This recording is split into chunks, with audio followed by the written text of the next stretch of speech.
Happy New Year! Welcome to another episode of Foresight TV. This is our last show of the year of 2023. So I look back on it. We've had some amazing guests, amazing conversations. We're going to have an amazing conversation today.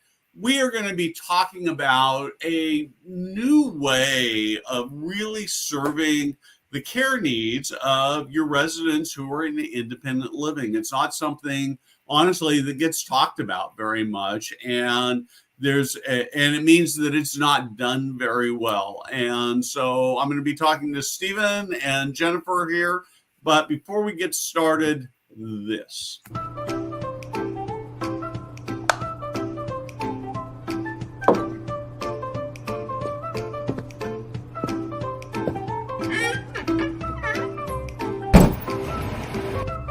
Hey guys, Steve Moran here.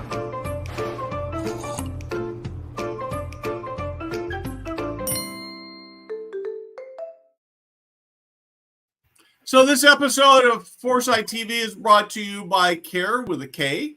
They do an amazing job of providing staffing to fill those staffing holes where somebody doesn't show up, or you just don't have somebody to fill in a shift. They can provide you great people to do that at a rate that is nothing like an agency will provide you. And so I know a lot of you are already using them. I actually was interacting with Charles Turner, the founder of Care, earlier today on LinkedIn, because I'm asked the question of, what do you do? It's sort of part of an article that I'm doing. And so he got a little playful there, which is fun. You might check that out on LinkedIn. But if you are looking for a way to really just make sure you've got that staffing where you need it to be, it's particularly critical as we look at it in the context of the article that the Washington Post put out a couple of weeks ago, making sure those shifts are filled with people who are responsible, who care, is just crazy important. You should reach out and talk to them. So, Steven, Jennifer, who am I going to start with? Steven, you, Jennifer, Steven? Let's start with you. And why don't you just talk him? Okay, Steven, let's talk about who you are and what you do. Yeah, first of all, it's an honor to be wrapping up your 2023 on your show. I followed your live cast for many years in various capacities, so it's really cool to finally be here.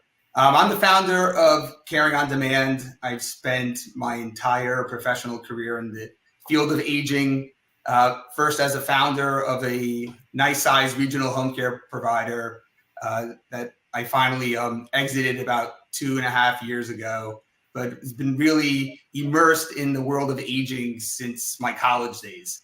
And that kind of started to plant the seeds of what we're doing here at CaringOnDemand, and as we think about the aging of the future and how we're going to be able to service this massively growing demand for supportive services.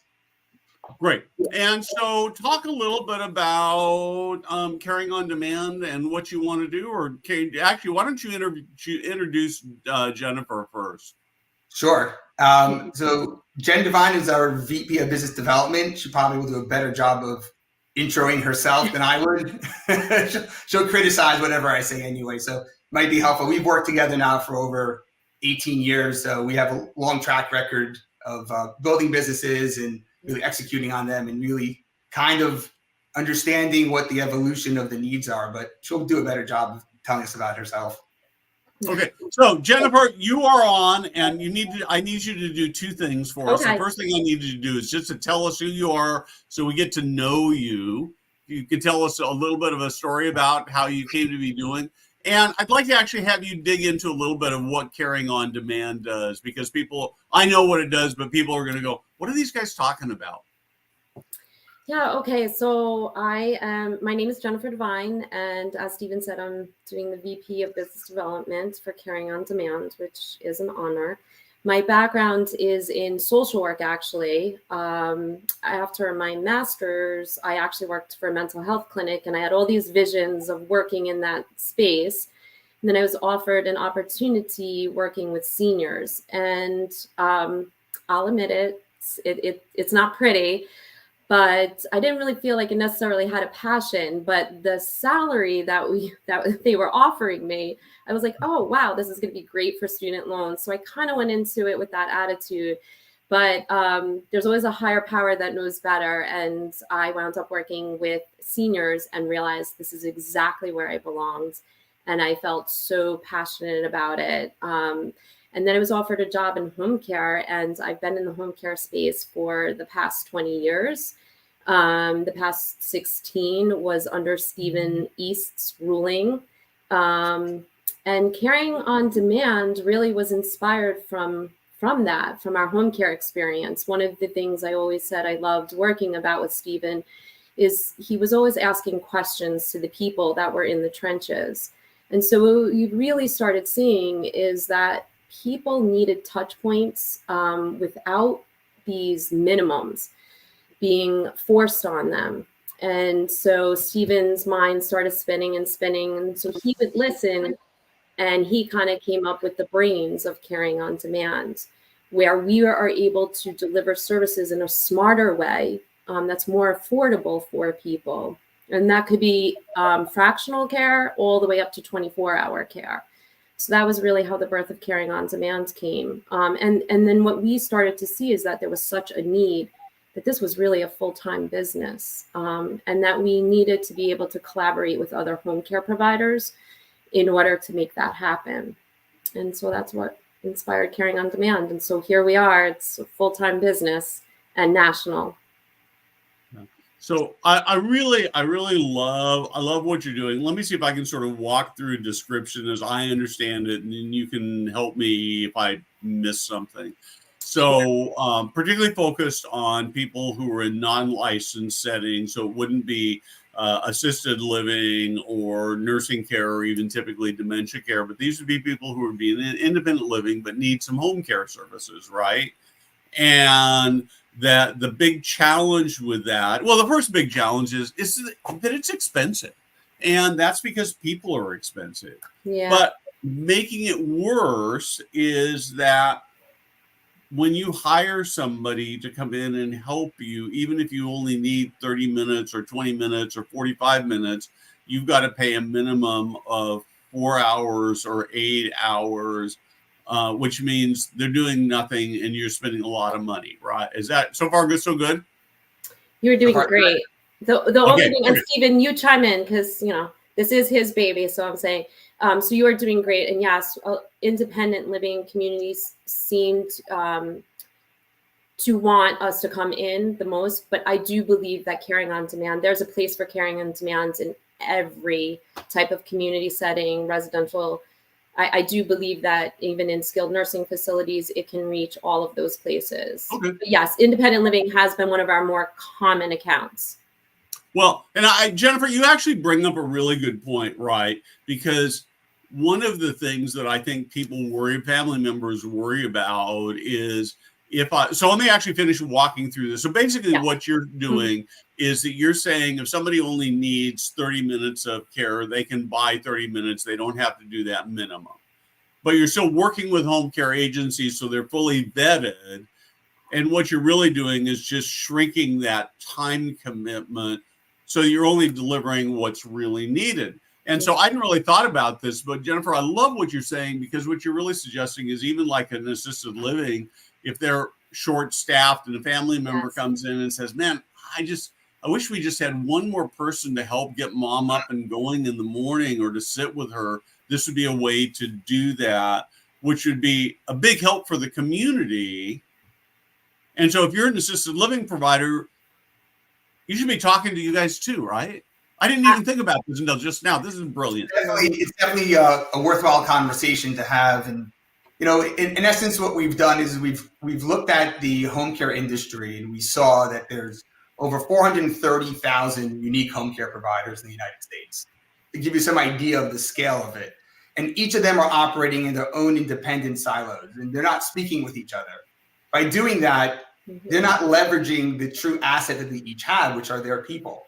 And we know that there's a significant shortage of human capital in senior care and just across the board. But as we started to aggregate the home care agencies and they started to enter their own caregivers into our platform, now you start to see the ability to service more clients in a more task-oriented way. When I say task-oriented, it's always been interesting to me that home care, which is a very consumer-centric service, they never allowed the consumers to dictate what they wanted. It was always about, when they would call us up, we would say, well, sorry, you have to get 6 hours of care. I don't want 6 hours of care. I only want someone to help get me up in the morning so I can go about my day and be independent. So that was sort of how the seeds were planted for Caring on Demand. Why can't we work collaboratively, all of us home care agencies, within a single platform, give the customers this experience that they want, and really access them at the push of a button? And that's sort of the interplay of technology and people, because we're never going to replace people. People are extremely critical for what we're doing, but let's make this experience more user-friendly. Well, I just, as I told you, Stephen, when we first talked, I thought back to my own experience. So my mom was with us. She'd had a stroke, and she was with us for, maybe just a couple of months. And we found that she needed more help than we could provide. And so we used a home care agency. And it was awkward, because the home care person would come in, they'd do the things they needed to do with mom for, 45 minutes or an hour. And then we had these 3 hours. Now, my dream was, of course, that this person would sit and talk with mom, but there were two problems with that. They didn't relate. First was they didn't have anything in common. And the second, mom wasn't really capable of having these kinds of conversations. And so this person just sat around and it was awkward. And I'm looking at that and thinking, man, that person could have gone off and helped somebody else. Exactly. Coming back to the staffing cost. I call it the Judge Judy moment. I think I told you this story. When I actually started thinking about this was when a client told me, Steve, Mary's a great caregiver, but after she takes care of me, we watch Judge Judy for 3 hours. So I said, well, that seems like a complete waste of your money and actually Mary's time. So maybe we can start thinking about, maybe Mary can go on to take care of someone else who needs help. And also by doing that, what you're starting to do is you're elevating the caregiver as a profession. Right now, they can go take care of more people. They can control their own destiny, and they can earn more money. Because part of the issue that we have is we're not attracting new talent into the aging space right now. And wages are a big reason for that. We're trying to kind of address that at the same time as we're addressing the affordability issue. So let's actually talk about the practicality of how this works. First off, you're all across the country? Yeah, we service clients all over. Okay. And so I'm sitting here watching this and I'm thinking, right now today in my senior care community, I've got some home health agencies coming in and I don't know too much about them, and they solve the problem, but nobody's really very happy with them. And this sounds like that could be a fit. What is this? How does it actually work? What does it look like?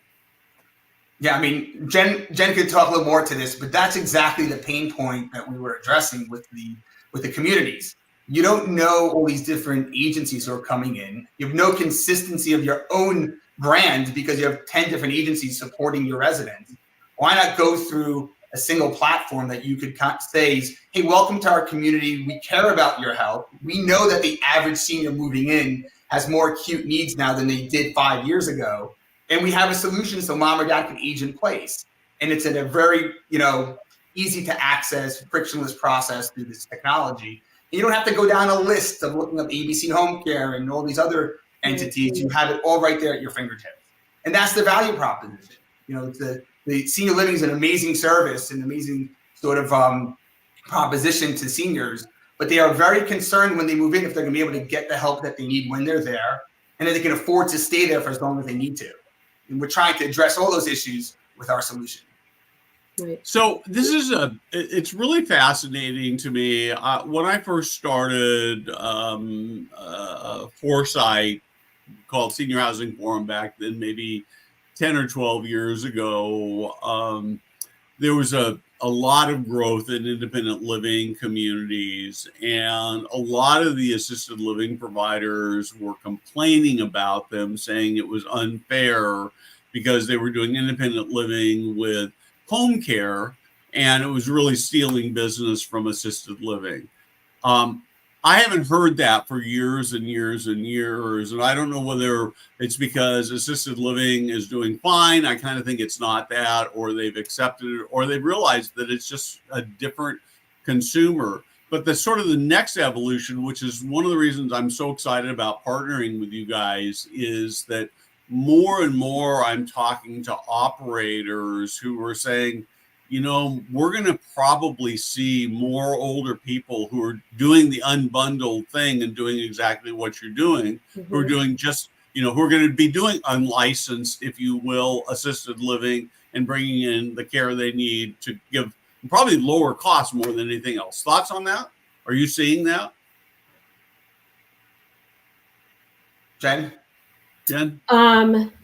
So yes, I'll give an example. There was an assisted living that we were working with, and an independent living community that we were working with. And the assisted living, it was mostly traditional care that we were providing over there, because as we know, sometimes with communities, they might be at assisted living, but if they get to a certain point and they need one-on-one care, that's when they're going to reach out to the home care agencies. And again, then we get back into this problem of affordability. So with this one community, we would provide one-on-one care for, but very interestingly enough, we were running the Caring on Demand program at the independent down the road. And they had 7 move-outs from the assisted living to go over to the independent living, because it was more affordable for them to go to independent with this share in the care model. So I think that speaks and answers to the question that you just posed to us. And you know, the thing about that was sad for me was that I think that as we're aging, right, we want to be able to have choice, and we want to be able to make the choices that are best for us. And my passion about Caring on Demand is that I think that is, you know, we're a solution for that, right? So I'm sure all these people, they didn't want to move from that assisted living, but because they had an increase in rent and also their care levels were at a certain level, they were forced to move into this other community. And I guess forced is a strong word, because it's a beautiful community and a lot of their friends were actually there. But the point was, I don't think initially it was a choice that they wanted to make. And I think that if they had the solutions, you know, or the options, maybe they could have made different choices. So a lot of people are either, I think, exiting because, or a big reason is affordability. And Caring on Demand is offering that other option. So going back to where they used to see us as competitors, is I feel like we are really partners. And when we partner, we're able to really give consumers what they want and offer a better experience in communities. Yeah, I think this is so important. Yeah. I've been so, as I look at not just senior living, but as you just look at the way businesses are largely functioning in this country, healthcare, I think, is a place where this is particularly true. Not talking senior living, but acute care, or just, you know, even doctors. That the systems have all been set up to primarily meet the needs of the institutions that are supposed to be serving the individuals, right? And instead, the individuals. And what you're really doing is flipping that on its head. Yeah. And you know, Steve, that you're talking about that, but I have always found, and this has always been true in my experience in traditional care and in Caring on Demand, is that when you meet the needs of the client, your business blossoms. Like, that's the beauty of it. It really does. Like, if we answer their problems, then our business blossoms. So it really winds up being a win-win. Yeah, I agree. I mean, I think that the question, you know, one of the things that I spend a lot of time writing and thinking about and talking about is, you know, how much time do we actually spend talking to our clients and saying, you know, how can we make this better for you? And what you guys have really done is you've gone out and effectively said that, you know, how do we make this better for older people? Yes. And heard the voice that says, you know, I need care, but I only need this much care, not this much care. And that would make my life better, and it would make other people's lives better. Oh, and also, Steve, the byproduct of this is that now you increase your length of stay. The move outs are due to kind of increasing acuity levels, can stay longer. You become a more attractive community because you're catering to people's evolution of aging.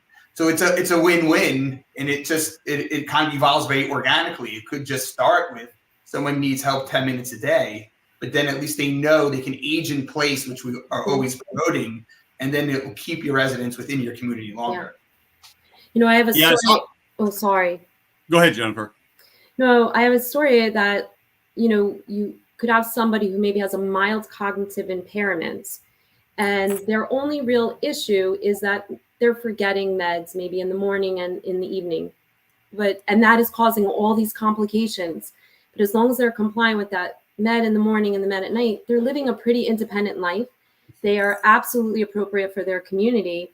But when people would call me for that back in the day, I had to put minimums on them. And the problem with that is that would mean a 4-hour minimum in the morning and then at night. CaringOnDemand, the beauty of that when we ran a program in New York was we serviced that client. And I got to watch that client live in that community probably a year, maybe even longer than normal, right? Because their only other option, if they didn't privately pay for split shifts at that, a total of 8 hours, was to go over into the assisted side, which they genuinely weren't ready for that. So it was a beautiful thing to be able to watch that client have what they wanted and really deserved and did quite well.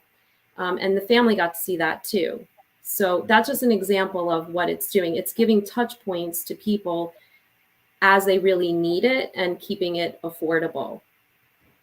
Yeah, it's so important. I have a sort of a very short tail family member, and I wrote a little bit about him over Thanksgiving time, that was in an assisted living community, but basically living independent living. So he didn't have any care services, and the quality of the lifestyle, the food and housekeeping and all sort of those basic things just continue to slide downhill. And so he made the decision to move out, and he moved to an independent living community, beautiful independent living community. And then it has a separate building that's assisted living. And right now he's 90, I think 91, still driving, very active, but he's old and his needs are going to increase, and he's going to want to stay in the new place before he moves to assisted living as long as possible. And his only choice right now, his only choice really has been, 4 hours or 6 hours of home care, or move into assisted living, which is a lot more expensive. And you guys provide an alternative that is exactly what you were talking about, Jennifer. He can stay there, get the care he needs when that time comes, and it'll save him money, create more independence, and it's like a win-win for everybody. Yes. Yeah. Talk to me a little bit about where your staff actually comes from. How are they qualified? What level are they? That kind of thing. So we work directly with the licensed home care agencies in any given market. So all the individual caregivers who are coming out to take care of the residents or clients at home, they all meet the state regulatory standards, both in terms of certification as well as wage and hourly. So W-2, workers' comp, overtime compliance, all the things that are a nightmare for everyone else. The home care agencies have been doing this for decades. So when that person showing up at your door meets all those state requirements. It's not an independent contractor who we said we did a background check on. That's not enough for us. This is healthcare. We take it a lot more seriously than that. And so by working with the agencies, and we work hand in glove with them, we know that they're adhering to these rigorous standards. So that's who's coming out to provide the actual care. And we start with basic companionship up to assistance with daily activities, ADL care. We've started to work with some communities who needed more of a skilled nursing solution for medication management programs and things along those lines. So we have the capacity to kind of go up and down that skill set. Yes. Okay, great. And so if somebody's watching this and thinking, I've got some residents who could really benefit from this, how do they, what's the process to get started? How long does it take? That kind of thing. Jennifer? So if any community ever had any interest, they would contact us and we would meet with them, and we would really try to understand what are they looking to do in their community. We would try to understand what their residents' needs are, and we would really collaborate with them to come up with an individualized plan for that community. Every community is a little bit different in terms of what their needs are and what they're looking to do. So we appreciate that. We know that everybody has their own culture. So we're going to look to do that. And then our team is going to come out there. And what we would do is we would talk to the residents. We would educate them about our program. Very often what we do too is a family night. We have a lot of providers in our network. So we're going to pick the providers that we think match that community. And of course, if a community may have providers that they're already working with that they really like, and we're happy to enroll them into our platform and to work with them. But most importantly, we're going to work with whoever the providers of choice are for the community. And we're going to educate the residents. We're going to educate the family members, and then we'll start enrolling people. I mean, it is, we like to get everybody in the community enrolled. So this way, if there is an emergency or a true on-demand situation, we just get to go right up there, like as if it's an Uber button, but we understand that not everybody is wants to admit that I have to be enrolled, but we just like to do that preventatively, like get everybody involved, get everybody into the platform. But we understand that maybe people can't. We have a dedicated client liaison who's wonderful, and she does the intake so that we really get to understand who the individual resident is. And then we would come up with a care plan for that. Yeah. And I sort of, I guess maybe I suspect there are going to be a lot of people who are going to say, yeah, I want to try this. Can they try it with just one resident? That's how it starts. Yeah. We've had communities that have scaled to 50% of their independent living was using our service, and it started with one client who needed a hearing aid battery change every day. So it doesn't. Well, actually, Steven, you're forgetting about the person that was just having problems with their remote. They got a new TV. We had a remote request, and we came through for them. I love this. They wouldn't have sent me up to do it, but we did happen to be the right caregiver. No.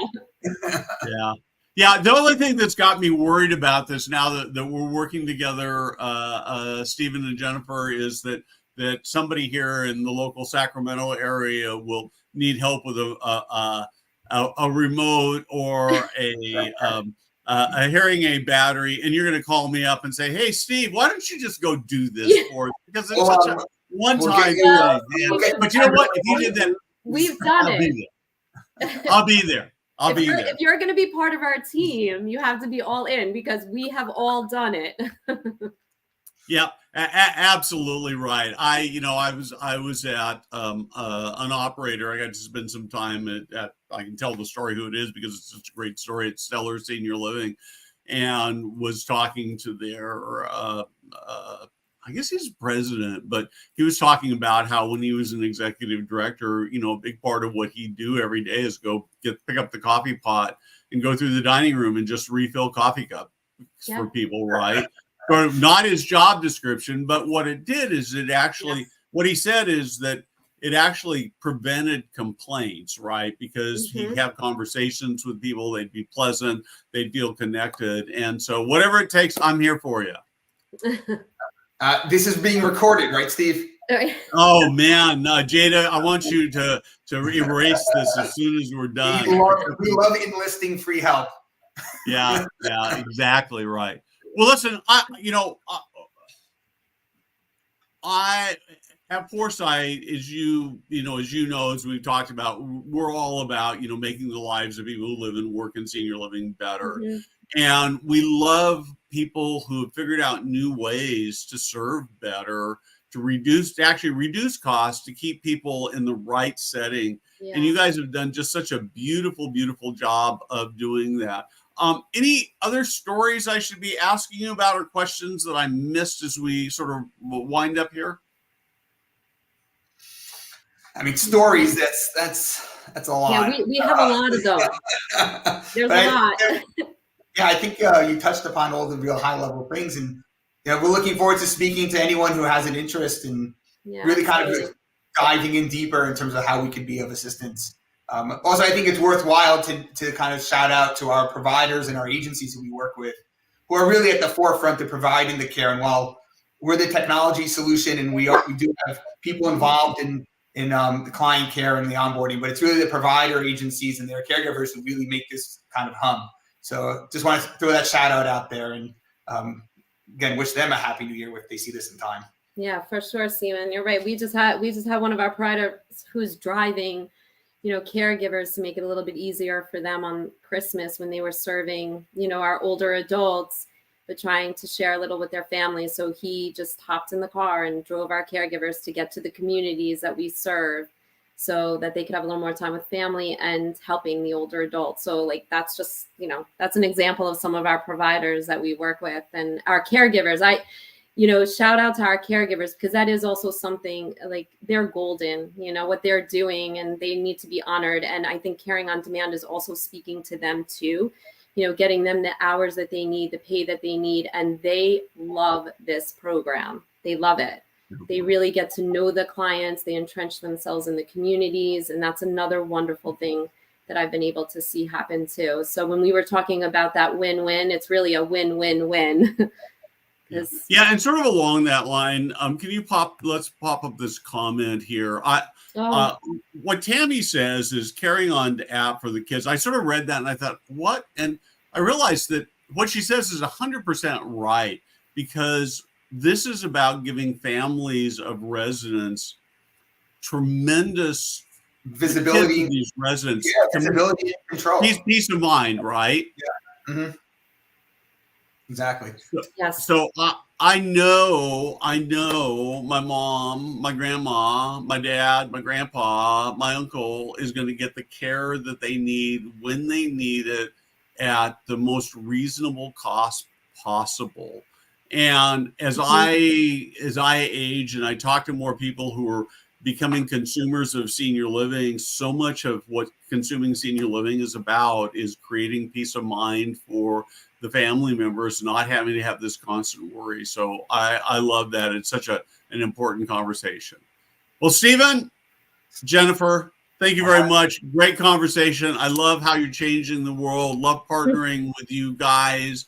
I look forward to continuing to talk about what you're doing and telling stories about what you're doing. And with that, I hope you have a wonderful, wonderful New Year's. Yes. You too, Steve. And thank you for all that you do. And Happy New Year.